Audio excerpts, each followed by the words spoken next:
Sampurasun para mitra, kalintang bingahna tiasa patepang deui dina acara Pani Ismanah di kanal YouTube YKB Bahasa Sunda. Lenyepaneun urang dinten ieu dicutat tina buku renungan wasiat anu dijudulan ngamajukeun jamaah dumasar serat 1 Korinta pasal 14 ayat 1 dugi ka 12. Sareng nas nu janten puseur panglenyepan urang nyaeta ayatna nu kalima B anu unggalna kieu. Anu boga kamampuh kieu tempatna leuwih utama tibatan anu mampuh ngomong ku basa roh.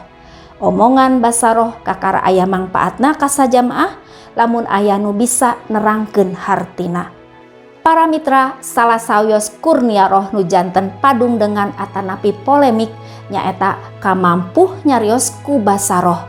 Cukang lantaranana nyaeta aya kelompok nu merenahkeun kamampuh nyarios ku basa roh minangka cicirentos lahir baru. Sabalikna aya kelompok nu gaduh anggapan yen kamampuh ngawejang langkung kaajen tibatan kamampuh nyarios ku basa roh.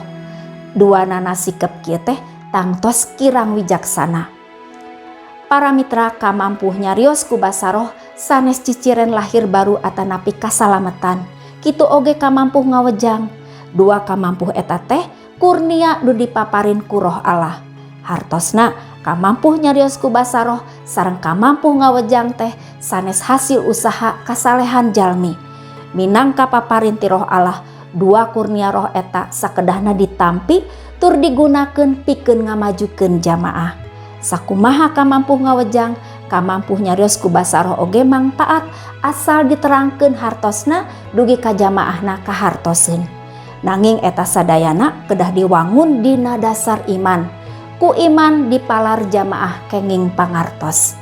Para mitra, citra diri minangka gareja remen reksak balukar adu renyom soalan kurnia roh. Langkung hade pisan upami satiap umat ngamajukeun jamaah dumasar satiap kurnia roh tanpa ngahakiman pihak nu sanes. Margi Allah mah tara ngurniakeun papecahan sareng pacogregan dina jamaahna. Kurnia roh teh nugrah hati Allah nu nyanda kahadean karahayuan sareng kasalametan dina hirup rerejengan.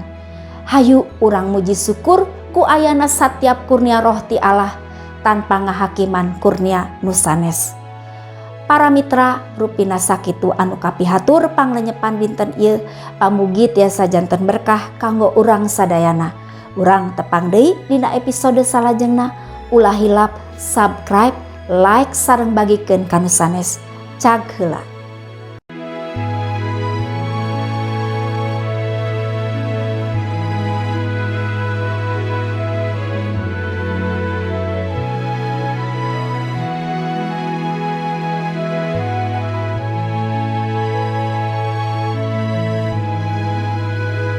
Sahabat, mari dukung pelayanan dan pekabaran Injil melalui YKB dengan membagikan link acara ini kepada sebanyak mungkin orang.